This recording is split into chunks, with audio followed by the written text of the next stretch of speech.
ওকে, সবাই কেমন আছেন? আশা করি মালিকের কৃপায় সবাই ভালোই আছেন। মূলত রাজনীতি আমি বুঝি না, আর রাজনীতি করা এটা কোনোটা আমার ইচ্ছা না। রাজনীতিতে যদি আমার ইচ্ছা থাকতো তো অনেক আগে রাজনীতি করতে পারতাম। কিন্তু একটা কথা আছে, মাতাহি মাতৃভূমি স্বর্গদ্বীপে গড়িয়েছি। অনেকেই একটা কথা বলতেছেন, আগে হবো গণভোট, তারপরে হবো হানা ভোট। তো ভোট নিয়ে যে সবাই ব্যস্ত, গভীর বাজে একটা জিনিস সবাই উপলব্ধি করে দেখেন তো, হাসিনা চুরি করুক দাঁড়ি করুক কী করছে না করছে এটা জানি না, কিন্তু হাসিনা যে পরিমাণ দেশে উন্নয়ন করছে, জনগণ যখন তার বিরুদ্ধে বিগড়েছে তখন কি তার উন্নয়নগুলো মনে রাখছে? কোনো উন্নয়ন মনে রাখে নাই। তো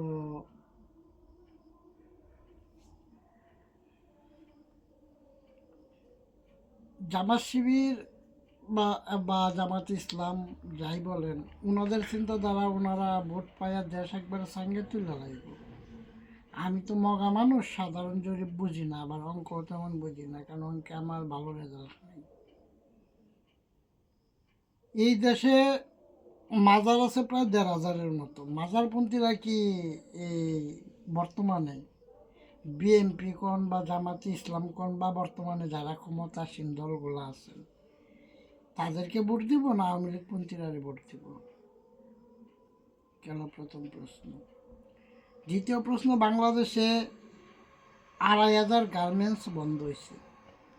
বাংলাদেশে প্রায় ৩.৫ কোটি লোকের বসবাস হলো ঢাকায়, আর এর অধিকাংশ লোকই হলো গার্মেন্টস কেন্দ্রিক।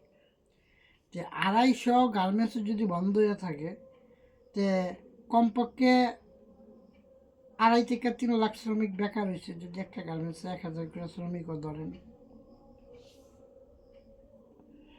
৩ লাখ শ্রমিক যদি বেকার হয়ে থাকে, একটা শ্রমিকের পিছনে যদি তার ফ্যামিলি মেম্বার ৫ জন থেকে থাকে, তো এখানে প্রায় লাখ লাখ দশেক লোক।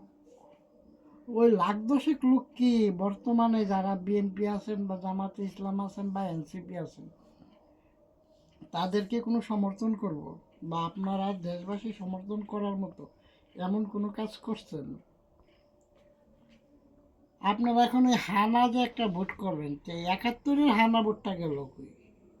তাহলে আগে অবশ্যই ৭১-এর হানা ভোট করতে হবে। আইওয়া সেটা মূলত সবচেয়ে কার্যকর ছিল ২০০৪-৫-৬-এ, কারণ ওই সময় এত অনলাইনের যুগ ছিল না। ওই যেমন ইদানিং আমির হামজা যে কোনো কথা কয়ে কয়লা এইটা এই দোয়ারা কোরআনে আছে। তো স্টেজের মানুষে খায়, অনলাইনে কিন্তু খায় না, কারণ এটি আবার প্রচার হয়ে যায়। কিন্তু আগে এটি প্রচার হইতো না, যারে যেমনি খুশি এমনি একটু বুঝ দেওয়া যেত। তো আপনারা যা করতেছেন নিজের বিবেককে নিজেরা প্রশ্ন করে দেখেন।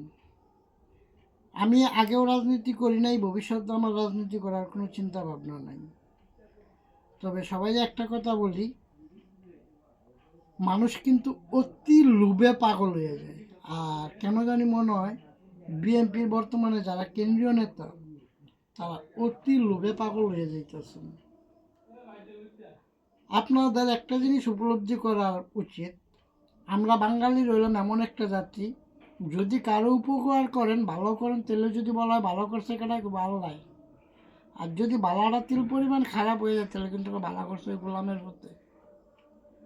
তো বিএনপি যেমন দেখা গেছে এই জায়গা টায়গা দখল রাজনীতি গরম আগে দেখানি, মানে ক্ষমতায় বসলে যে একটা তাপ দেখানি শুরু হয়েছে। আর এই সুযোগটা জামাতে ইসলাম যেমনি নিতে আছে, আপনাদের কি মনে হয় জনগণ আপনাদের সাথে আছে? যদি জনগণ আপনাদের সাথে থাকে তাহলে এতগুলা বিশ্ববিদ্যালয়ে নির্বাচন হলো, কয়টা বিশ্ববিদ্যালয়ে আপনারা ক্ষমতায় যেতে পারছেন? এখন এনে একটা প্রশ্ন থাকতেই পারে, আমরা ছাত্ররাই ভোট দিছে কিন্তু ভোট কেউ চুরি করছে। বিষয়টা যদি তাই হয়, তো জাতীয় নির্বাচনে যে আপনারা আর ভোটটা চুরি হইব না এই গ্যারান্টি কই? কারণ আপনারা কেন্দ্রীয় নেতারা এটা কইতেছেন আপনারা জুলাই সনদে সই দিয়েছেন, কাগজ চুরি হয়ে গেছে। কাজে দেশ যে একটা বিশাল বিশৃঙ্খলার দিকে যাইতেছে, একটা গৃহযুদ্ধের দিকে যাইতেছে, এটা উপলব্ধি করে যারা দেশপ্রেমিক তাদের উচিত এখন ঐক্যবদ্ধ হওয়া, যেটা ভালো সিদ্ধান্ত সেটা নেওয়া।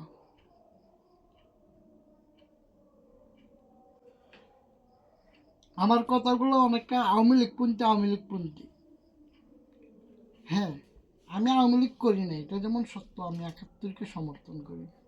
কারণ আমি একটা বাঙালি পরিচয় বাঁচাটাই আমার কাছে সবচেয়ে পছন্দের।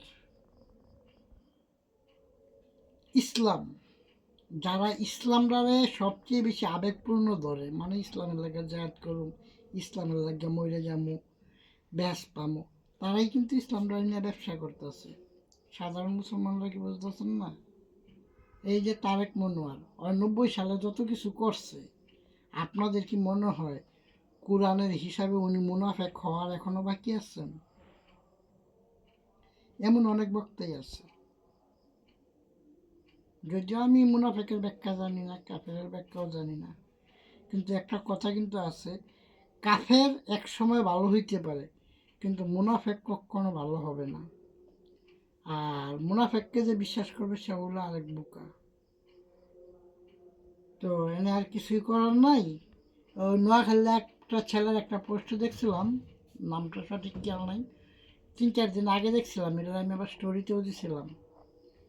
ওই কিছু হিন্দু ওই জামাত ইসলামের বয়ান পাইতেছে না, তো ব্যাপারটা অনেকটা এমন, বল হরি দে বরি, আমরা সবাই জমাত করি। তা আপনারা কি মনে হয় ডোল ডক্কর বাইরে না যে হিন্দুরা গেছে, এরা আর যে বাড়ি অন্যান্য হিন্দুরা যে বাড়িঘর ভাঙছেন, এটা কি বেড়ানি বললে যাবো গা? তো এটা যদি না বললে যায়, তাহলে দেশটা কোন জায়গাতে যাইতেছে আর কোন পজিশনে আছে। দেশে যে খাদ্য সংকট দেখা দিবে মাসখানেক পরে বা মাস দুয়েক পরে, এটা কিন্তু বিভিন্ন চ্যানেলে খবরে কইতাছে। কাজে এখনই সময় সচেতন হন, কারণ ইসলামে সুদ হারাম। আর ইসলামী রাজনৈতিক দলগুলো একটা সুদকুররে সভাপতি বানায়া সমর্থন দিছে। আশা করি যারা যে এটাতে যারা বুঝার তারা বুঝতে পারছেন, আর যারা বোঝার নাই তারা বুঝবেন না। কারণ আমার মা একটা কথা কইত, যার আক্কল হয় না নয় তার হয় না ৯০ও। সাধারণ জনগণের ভিডিওটা ভালো মতো উপলব্ধি করেন, আমার বক্তব্যে কোনো ভুল ত্রুটি থাকলে ধরাই দিন। মালিক সবাই ভালো রাখুক।